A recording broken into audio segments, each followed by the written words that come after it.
Olá, amigos e amigas ouvintes.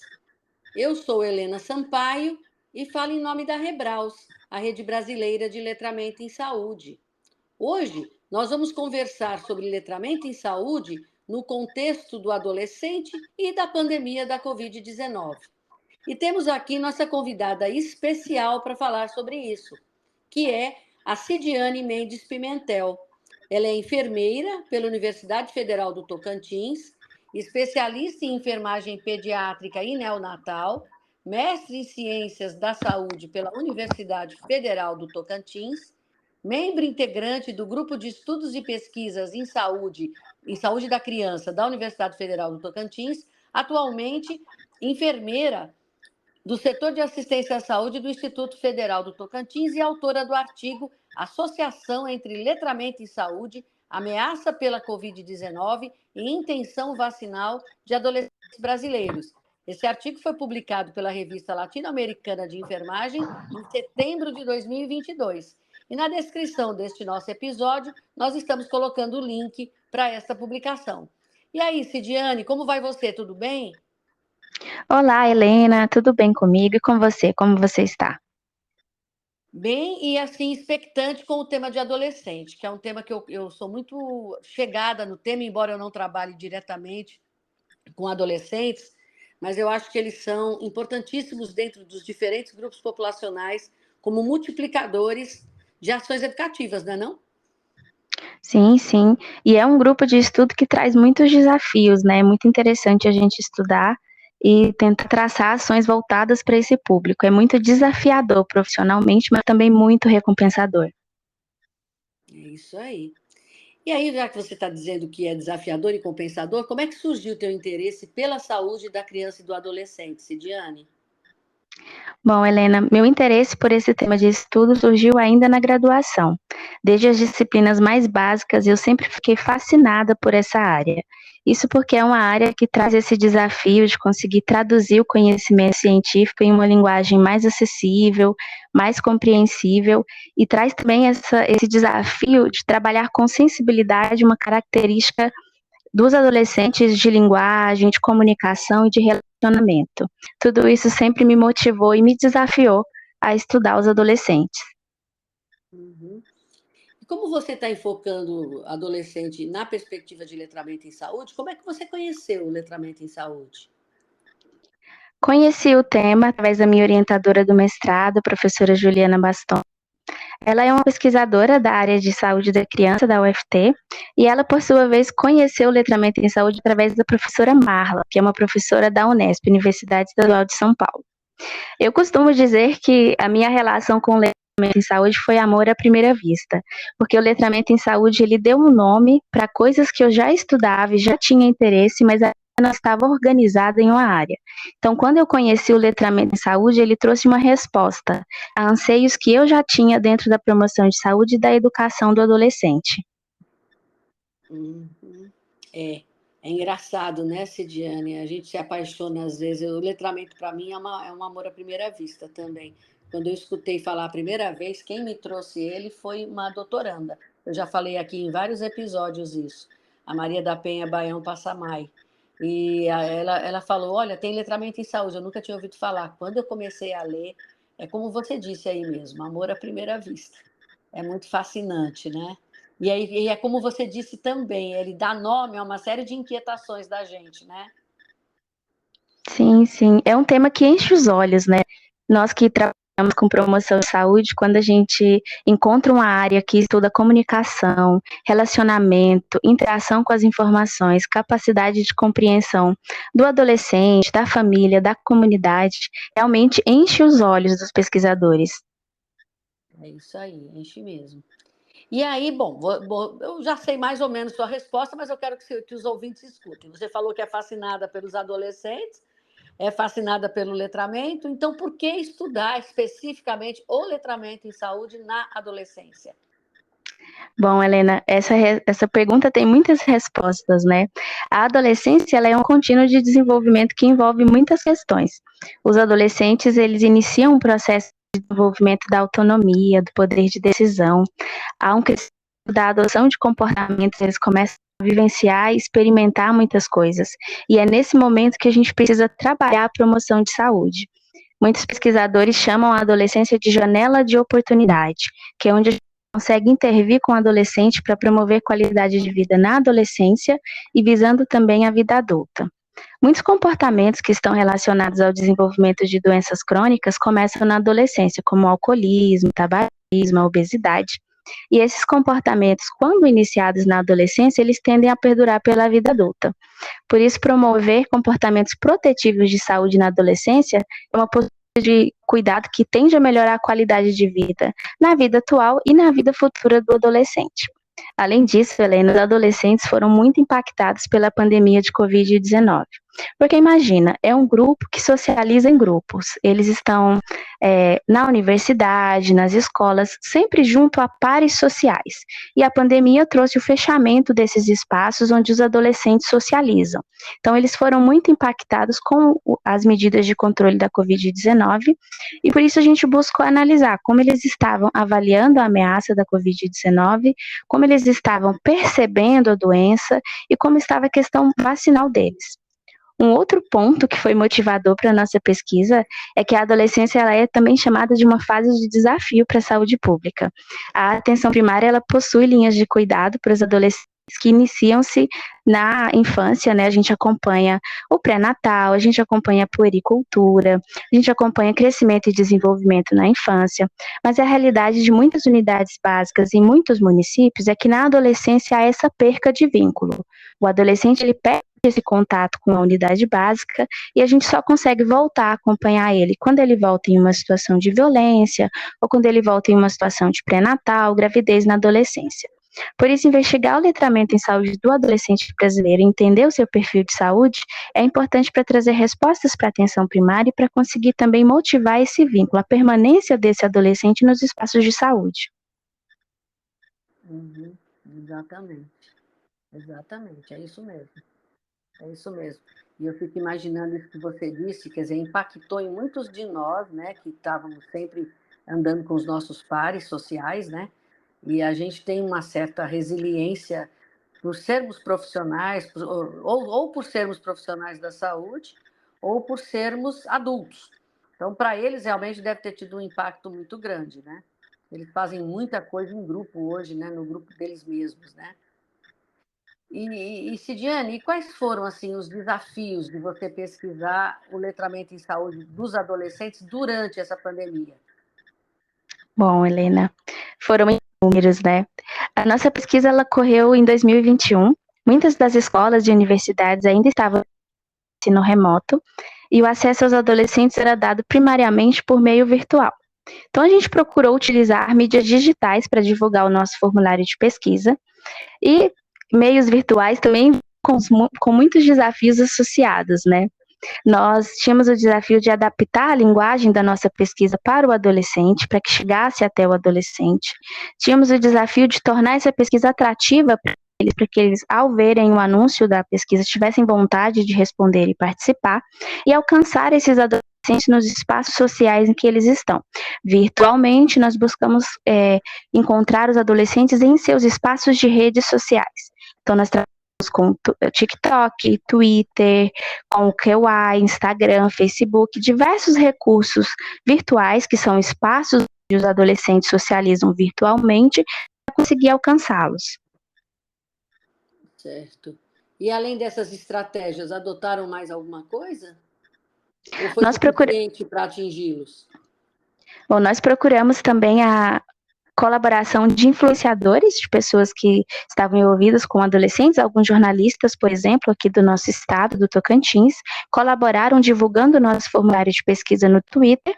O Twitter é uma rede social que tem um grande alcance, então, através desses meios colaborativos, nós conseguimos alcançar os adolescentes e nós buscamos também as suas ligações básicas, né? Fizemos a divulgação em escolas, universidades, secretarias estaduais e municipais de saúde, e secretarias de educação também, dos diversos estados brasileiros. Enviamos o convite e a solicitação de colaboração e assim nós conseguimos recrutar os adolescentes. Legal, legal. Uma curiosidade minha, Cidiane, a gente vê nas publicações americanas que o TikTok, estou falando especificamente do TikTok, ele é um espaço muito usado pelos adolescentes. Na tua realidade, junto a eles aqui, quando você tentou fazer a utilização dessas mídias, o TikTok também tem uma boa presença ou eles preferem outras redes? Aqui no Sim, Brasil, dentro dos que você acompanhou, lógico. tem uma grande adesão dos adolescentes. O TikTok é uma rede muito utilizada.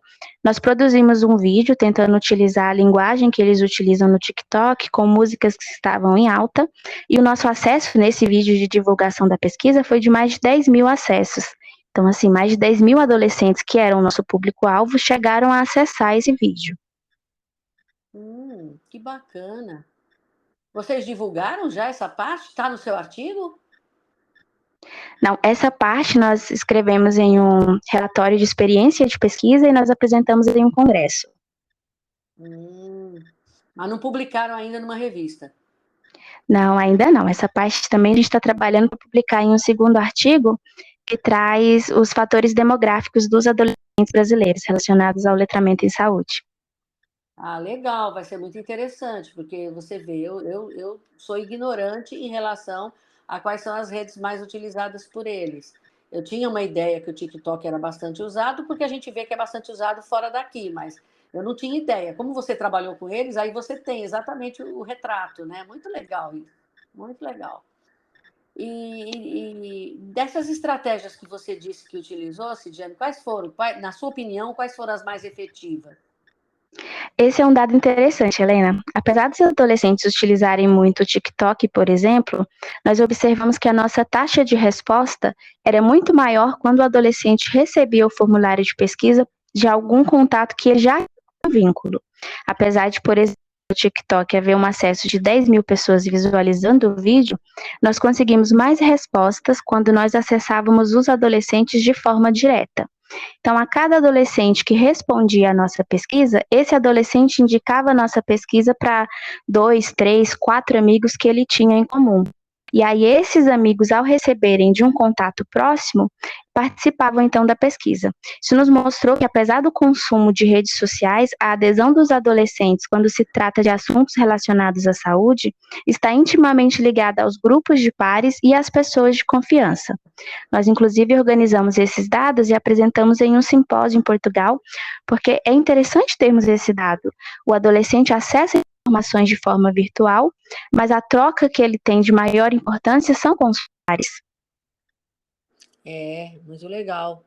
Eles se entendem entre si, né? Você trabalhou basicamente, então, naquele método de bola de neve, né? Para ir E aumentando os seus participantes, né? isso mesmo, nós usamos o bola de neve. A cada adolescente que respondia, ele encaminhava para alguns colegas ou nos enviava contatos, e quando a gente abordava o adolescente falando: olá, eu sou a pesquisadora Cidiane, o seu amigo Francisco, por exemplo, me passou esse contato para te convidar a essa pesquisa, a adesão era muito maior. Ah, muito interessante. É outra coisa que a gente não tem ideia até que ponto funcionava, né? Quer dizer, eu não tinha, né? Ideia até você falar até que ponto funciona realmente essa indicação pelos próprios colegas, pelos próprios amigos, né? Então é bom porque você constatou que isso funciona muito bem, né? São várias pistas para condutas junto a adolescentes que esse seu trabalho está dando, né, Cidiane? Isso, e são temas importantes. Às vezes a gente não observa o grupo com essas características, né? São características muito específicas da faixa etária. Socialização em grupo, relacionamento mais voltado à sua parte social. Adolescentes que têm uma maior aproximação com seus grupos de amigos do que com grupos familiares, por exemplo. Então, uma forma de chegar a esses adolescentes é através do grupo de amigos. Isso, exatamente. Exatamente. A gente fez um trabalhinho, eu falei para você que eu não trabalho com adolescente, mas acabei trabalhando. Engraçado que eu não trabalho, mas estou trabalhando atualmente em dois estudos. Um que eu fiz foi com adolescentes com síndrome de Down, atendidos pela PAI de Sobral. Quem desenvolveu o estudo foi uma aluna minha, Conceição, que ela era aluna na época do mestrado de Gestão em Saúde da Universidade Estadual do Ceará. Então, a gente desenvolveu, planejamos, né, um conjunto de vídeos letrados em saúde sobre alimentos, né, higiene alimentar também pessoal antes das refeições, esse tipo de coisa com eles, né? E eles participaram, avaliaram, tudo. Foi na época também da pandemia da não presença física deles na APAE. Estava totalmente virtual na época.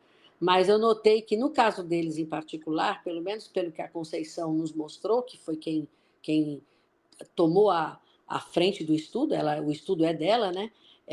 Parece que eles respondem muito à influência dos pais. No nosso caso, não sei se pela condição de saúde ou se porque coincidiu que aqueles adolescentes, em particular da APAE de Sobral, tinham esse comportamento. Mas aí, para eles aceitarem, conversarem, tomarem uma conduta, apesar de terem, às vezes, 14, 15, 16 anos, eles iam muito pelo que o pai e a mãe diziam. Se o pai e a mãe achavam interessante, eles participavam, sabe? Então, é um negócio interessante, quer dizer, já é uma outra realidade. Embora o nosso grupo foi um grupinho pequeno de 32 pessoas no início, né? Então, é um grupo muito pequeno, que depois acabou ficando bem menos por conta dessa restrição da pandemia, né? E, no momento, nós estamos com uma outra aluna do mestrado, a Sara. A Sara está no mestrado, na pós-graduação de saúde coletiva, da UES também. Ela vai fazer letramento alimentar, não é em saúde. Ela vai trabalhar com escolares também, e ela vai trabalhar tentando investigar onde é que eles acessam, como é que eles compreendem, como é que eles avaliam e como é que eles aplicam informações sobre nutrição e alimentação. Vamos ver o que isso vai trazer para nós daqui a um ano, né? Porque ela ainda tem um ano pela frente. Mas muito interessante, porque você encontrou uma realidade, a nossa aqui, embora com um número bem menor, já foi um pouquinho diferente, e é isso aí que é importante para o nosso país, a gente perceber esses diferentes relatos de experiência, aonde você consegue abrir caminhos para suas próprias pesquisas, para suas próprias abordagens, né, Cidiane? Verdade, Helena. Esses resultados são muito importantes. Que bacana essa pesquisa que a sua aluna está desenvolvendo. Espero que traga bons resultados. Já estou ansiosa para fazer a leitura desse trabalho. Pois é, vamos torcer para ficar bom. E o outro já foi até publicado, o da Conceição, que foi com os adolescentes com síndrome de Down, né? O da Sara, não. O da Sara, ela vai iniciar a coleta de dados agora e ela tem até o final do ano para terminar.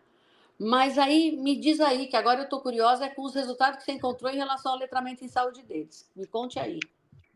Bom, Helena, os nossos resultados. Nós coletamos dados com 526 adolescentes de 25 estados brasileiros e do Distrito Federal. Apenas o estado do Amazonas não teve participantes na nossa pesquisa. Para nossa coleta de dados, nós utilizamos um instrumento chamado Questionário de Literacia em Saúde. É um instrumento de origem sueca, é um instrumento curto, com 8 perguntas, que foi traduzido e validado no Brasil por pesquisadores de São Paulo. A pontuação que nós encontramos nesse instrumento, a pontuação média, foi similar ao que foi encontrado com a aplicação dele em outros países e correspondeu, em média, a 68% da pontuação total permitida pelo instrumento.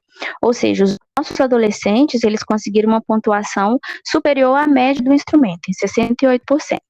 Esse instrumento ele pontua de 0 a 37 pontos, o letramento em saúde, e nós observamos que adolescentes do sexo masculino, adolescentes com menor escolaridade e sem agravos de saúde, tiveram piores desempenhos de letramento em saúde, Helena. São dados bem interessantes. Além disso, né, esses nossos dados mostraram a importância da atuação intersetorial para a promoção do letramento em saúde, principalmente em espaços como escolas e universidades, que a gente tem esses dados de que adolescentes com menor escolaridade possuem menor letramento em saúde. A escola, Helena, é um espaço primordial para a socialização dos adolescentes. E apesar de temas relacionados à saúde já estarem, né, contemplados na BNCC, no Programa Saúde da Escola, ações voltadas a promover o letramento em saúde, elas devem ser escolar. Muitos autores que nós citamos, inclusive, defendem que o letramento em saúde deve ser considerado um objetivo educacional. E ele precisa, Helena, ser incluído mais precocemente no ensino básico. Os adolescentes e as crianças precisam ter acesso e serem estimulados no letramento nas fases iniciais. Isso. Engraçado, você pegou pior entre o sexo masculino. Você sabe que isso aí, eu dou aula de letramento em saúde, não específico de adolescente, mas no geral. Você sabe que na população adulta tem uma confusão, né? Porque vários vários estudos de diferentes países mostram que os homens têm um pior letramento do que as mulheres. E outros estudos em outros países mostram que os homens têm um melhor letramento. Uma pesquisa que a gente fez aqui em Fortaleza com adultos mostrou que o letramento masculino era melhor do que o feminino, né? Então, agora você está me trazendo um retrato já de adolescente, né? É um dado que nós não temos no Brasil. Esse teu dado aí é o primeiro, né? Que mostra que adolescentes do sexo masculino com menor escolaridade e sem agravo de saúde têm o pior desempenho, né? É um dado interessante, é um insight interessante para os nossos estudos futuros, né? Sim, Helena. Em nossa pesquisa, comparando com dados de outros países nesse público adolescente, nós observamos similaridade. Em outros países também foi relatado que os adolescentes do sexo masculino possuem um letramento de saúde em menor nível. Uhum. Beleza. É bom saber isso, muito importante saber, até para o delineamento de estudos, pesquisas e intervenções, né? Cidiane, e na sua prática como enfermeira escolar, como é que você vê essa questão aí toda que nós discutimos até agora? Bom, essa questão ela reforça a importância da atuação do enfermeiro no ambiente escolar. Eu atuo como enfermeira, Helena, como você me apresentou, em uma instituição de ensino que tem adolescentes e jovens do ensino médio e do ensino superior. Na minha prática profissional, eu observo que o letramento em saúde ele é uma urgência a ser trabalhada para a efetividade das ações de saúde. Eu fico me perguntando como promover educação em saúde sem compreender o que o adolescente entende, como ele aplica as informações, como que isso funciona para ele. Então, o letramento em saúde ele tem reorientado a minha atuação profissional e me motivado na construção de relações terapêuticas e de intervenções mais voltadas à especificidade de cada adolescente, sempre tentando imaginar, compreender e promover junto com ele uma melhor compreensão de tudo que está sendo discutido, de tudo que está sendo construído e de cada intervenção que é proposta. Um outro desafio que eu enfrento é trazer essa discussão a nível de gestão e a nível de corpo docente, porque como é ainda um tema muito em difusão, está sendo iniciado, muitos profissionais ainda desconhecem o letramento em saúde. E uma maior compreensão do letramento em saúde em áreas até externas ao campo da saúde, mas entre os professores, entre os gestores, poderia motivar a serem pensadas novas práticas pedagógicas para estabelecerem novas relações entre a sala de aula e o cotidiano dos adolescentes. Isso, exatamente, Cidiane. É uma labuta que nós temos que ter com os profissionais e com os gestores, não é? Você sabe que a semana passada eu levei um susto tão grande, eu nem comentei lá no grupo. A Rede Brasileira de Letramento em Saúde, ela tem um grupo, né, de letramento em saúde, que aí nós estamos com todos os profissionais que são cadastrados na rede dentro do grupo. Eu não me lembro quem foi, mas uma das participantes do grupo colocou lá a tristeza, espanto e indignação dela quando um profissional, se não me engano, era da área médica, mas eu não tenho certeza, porque não interessa qual é a área, interessa o que foi dito, que é que letramento em saúde é um modismo, que é melhor usarmos o termo certo, que o termo certo é comunicação. Então, quer dizer, a pessoa que falou isso não consegue nem diferenciar o que é uma comunicação daquilo que é uma comunicação letrada em saúde. Né? É claro que o letramento em saúde é comunicação, mas é claro que ele não pode ser substituído pela comunicação. Né? Em termos de definição, em termos de contextualização. Então, isso aí me deixa um pouco triste, porque vai mostrando o tamanho do desafio, como você estava falando dos desafios, né? O tamanho do desafio que a gente tem, né? Porque até entre os profissionais de saúde que estão num cuidado direto, aparece esse, vamos dizer, preconceito, se é que se pode chamar assim, contra o letramento, de taxar o letramento em saúde de modismo. Quando você consegue mostrar aí, com todos os estudos que estão sendo feitos, inclusive com o teu, como isso é um aspecto importante para uma série de condutas, né? Então, eu fiquei muito chocada e triste. Eu fiquei triste com a colocação da colega, eu nem comentei, porque eu fiquei indignada também, igual ela. Então, eu acabei nem comentando. Estou aproveitando para comentar aqui no nosso episódio, porque daí nossos ouvintes ficam sabendo que ainda tem gente, né, que acha que comunicação, qualquer que seja ela, é sinônimo de letramento em saúde. E não é, né? É verdade, Bom, Helena. sim, pode falar. Bom, eu ia comentar que esse episódio é um episódio triste, que realmente nos entristece, mas nos ajuda a perceber quão longo ainda é o caminho que precisamos trilhar diante da promoção de saúde, promoção do letramento em saúde, e a importância de divulgar informações relacionadas a isso entre os profissionais, né? Há todo um esforço para que essas informações cheguem a eles, mas isso nos mostra que a gente ainda precisa avançar na comunicação do que de fato é o letramento em saúde e da sua importância. Isso. E das estratégias letradas em saúde que podemos adotar, que daí com certeza terão maior chance de sucesso, né, Cidiane? Sim, sim. Cidiane, voltando aqui à tua pesquisa, qual é a influência das questões sociodemográficas no letramento em saúde? Já falou um pouco, mas qual é a influência que você detectou nos seus resultados? Bom, Helena, nós temos dados importantes quanto à relação com a escolaridade, conforme eu apresentei a importância da escolarização e da defesa do letramento em saúde no ambiente escolar, e também dados relacionados ao sexo masculino. Nessa questão, Helena, é importante a gente pensar sobre como é a construção do cuidado à saúde diante da construção dos padrões de gênero e dos papéis de gênero, pois historicamente as mulheres assumiram uma parcela maior da responsabilidade sobre a saúde familiar, e a autogestão de saúde ela precisa ser estimulada entre os nossos adolescentes precocemente. A prevalência e a morbidade de doenças crônicas ela é maior em pessoas do sexo masculino. E também há um distanciamento do homem dos serviços de saúde.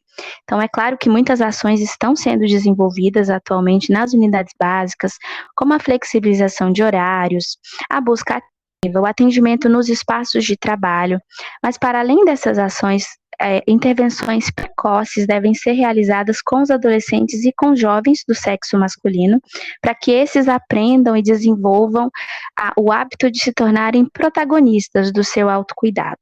É importante estimular a autogestão da saúde entre os adolescentes, principalmente do sexo masculino. Isso. E é uma coisa importante, porque, como a gente já vinha discutindo, se você consegue que um adolescente faça isso, quando ele for um adulto ou um idoso, ele estará fazendo ainda, né? Então, você cria um hábito, né? Isso que é importante, né? Cidiane, a gente já viu aqui, né? Você trabalhou com a vacina, trabalhou com a Covid, que nesse aspecto específico, o que vocês encontraram? Helena, nós estudamos também a relação do letramento de saúde com a avaliação da ameaça da Covid-19 e com a intenção vacinal dos adolescentes. Quando nós coletamos os nossos dados, a vacinação para adolescentes já havia começado, e por isso nós investigamos a situação vacinal e a intenção de vacinar, iniciar ou completar o esquema vacinal. Nós observamos que 87% dos adolescentes tinham a intenção de receber a vacina. E esse é um dado que acabou se confirmando posteriormente com o avanço da vacinação. Nós chegamos a essa cobertura entre os adolescentes. A intenção de não se vacinar, ou seja, a hesitação vacinal, ela foi menor entre adolescentes com maior renda e com maior escolaridade. Fatores socioeconômicos, eles podem influenciar no acesso a informações de qualidade, que por sua vez podem influenciar na hesitação e na recusa vacinal. Além disso, Helena, nós investigamos a avaliação da ameaça da Covid-19 e observamos o quanto os adolescentes percebiam o risco e a gravidade da doença. Nesse quesito, nós observamos uma diferença regional. Os adolescentes da região sudeste, eles se sentiam menos ameaçados de adoecer pela Covid-19 do que, por exemplo, os adolescentes da região norte. Novamente, aqui os fatores socioeconômicos com grande influência, uma vez que a região norte foi uma das macro-regiões mais atingidas pela Covid-19, e ela teve um coeficiente de mortalidade 84% superior à média nacional. Então, esse dado ele reflete como a proximidade com os eventos, tratando-se de adolescentes, pode influenciar na percepção da ameaça, pois, por exemplo, quando um familiar, um amigo ou ainda um conhecido sofre de uma doença, a percepção da ameaça dessa doença ela pode ser maior e pode se ter uma percepção da gravidade dela, por ela estar mais próxima. Nós observamos isso com os adolescentes. Uhum. Interessante, interessante. E o letramento teve influência? Sim, o letramento em saúde ele contribuiu para os adolescentes se sentirem mais ameaçados pela Covid-19. Ou seja, adolescentes com maior nível de letramento em saúde percebiam em um nível mais alto a gravidade da doença. Certo, certo. Mais uma vez mostrando essa importância, né? Muito legal. E Cidiane, como é que esses resultados da sua pesquisa podem contribuir ou contribuíram já para o estudo de letramento de letramento em saúde de adolescentes? Helena, esses resultados reforçam a importância do letramento em saúde entre os adolescentes e apontam que essa promoção ela não deve ser responsabilidade apenas da área da saúde.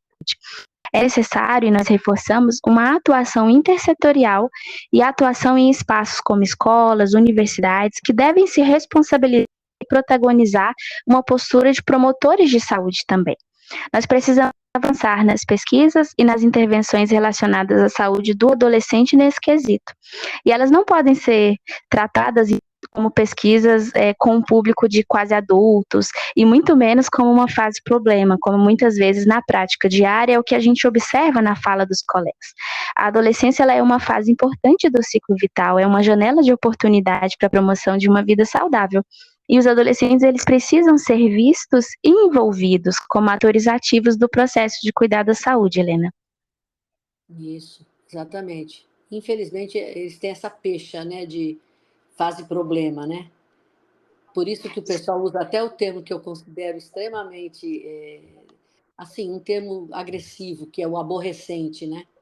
É um termo agressivo, é uma maneira agressiva de se ver o adolescente, né? Porque o adolescente é como você disse, ele está passando por uma série de processos, ele está criando conhecimentos, desenvolvendo-se. Então, é claro que é uma fase turbulenta, mas é uma fase cheia de possibilidades positivas para o futuro, né? É verdade, Helena. E é interessante você mencionar esse termo, porque o termo aborrecente, ele fala mais sobre a pessoa que usa esse termo do que sobre o próprio adolescente, né? Porque aborrecente, se eu me aborreço com o adolescente, é porque eu ainda não sei lidar com ele, porque eu preciso estudar um pouco mais sobre como é essa fase vital, preciso desenvolver habilidades emocionais, habilidades comunicativas, para entender essa fase como uma fase de oportunidade. Isso, exatamente. Hoje em dia, nós estamos eliminando muitos termos que são considerados agressivos e preconceituosos, né? Eu acho que esse é um dos termos que deve entrar na lista dos proibidos, né? Porque ele não constrói nada, né? E ele sedimenta uma impressão que coloca o nosso adolescente para baixo, né? Então, a gente tem que realmente lutar para acabar com esse termo. E é isso que você disse mesmo. Fala muito mais da pessoa que está dizendo isso do que do adolescente, né? É verdade, Helena. Bom, e eu espero que nós possamos crescer nesse sentido, enquanto profissionais de saúde brasileiros, estarmos dispostos a promover o letramento em saúde, a entender a adolescência como uma fase de oportunidade para ser trabalhada e a entender as relações terapêuticas com o adolescente como um recurso importante para o desenvolvimento do letramento em saúde. Isso, isso. Eu acho que você traz aqui um incentivo às pessoas realmente para trabalhar com esse grupo etário. Esse grupo etário, ele é muito ouvido pela família, né? Inicialmente pode até ser ouvido com barreiras, mas ele é ouvido, né? Então nós temos todo um potencial educativo, como a gente falou no início do episódio, né? Que o adolescente pode desenvolver junto aos seus amigos, junto aos seus familiares. Então ele pode ser um educador em saúde, né? Então, eu acho que é uma pessoa importante para nós trazermos do nosso lado e conseguirmos trabalhar algumas questões com eles e fazê-los crescer também na área da saúde, do cuidado em saúde, do conhecimento em saúde, né? Muito bom esse seu trabalho, Diane, muito entusiasmante. Tem mais alguma coisa que a gente não perguntou que você gostaria de acrescentar? Não, Helena, estou contemplada. Agradeço pelo convite para estar aqui conversando com vocês sobre a adolescência e o letramento em saúde, um tema tão importante. Quero agradecer à Rede Brasileira de Letramento em Saúde e estou à disposição para mais conversas, para continuarmos construindo essa área na adolescência. Ah, que bom. Foi uma pena você ter falado isso para mim, porque eu sou conhecida como utilitarista. A pessoa abre as portas e eu entro na casa toda. Não se coloque muito à disposição, não, porque eu vou atrás de novo. Eu venho com prazer, Helena. Eu estou muito entusiasmada com as continuações que você está antecipando para a gente que vai ter. Então, realmente, você que, por favor, avise a gente quando você já tiver dados a mais para compartilhar, que vai ser o maior prazer para nós, tá bom? Sim, claro, vou compartilhar. Muito bom. Então, eu agradeço demais sua presença aqui hoje, Zidiane. E agradeço também a vocês, queridos e queridas ouvintes, pela presença em mais este episódio. E não se esqueçam de utilizar o nosso espaço do Spotify para perguntas ou para compartilhar experiências. Aqui no caso, hoje, vocês podem compartilhar alguma experiência sobre letramento em saúde de adolescentes. Então, aguardamos vocês em nosso próximo episódio. Até lá. Tchau, Cidiane. Mais uma vez, muito obrigada. Tchau, tchau, Helena. Obrigada.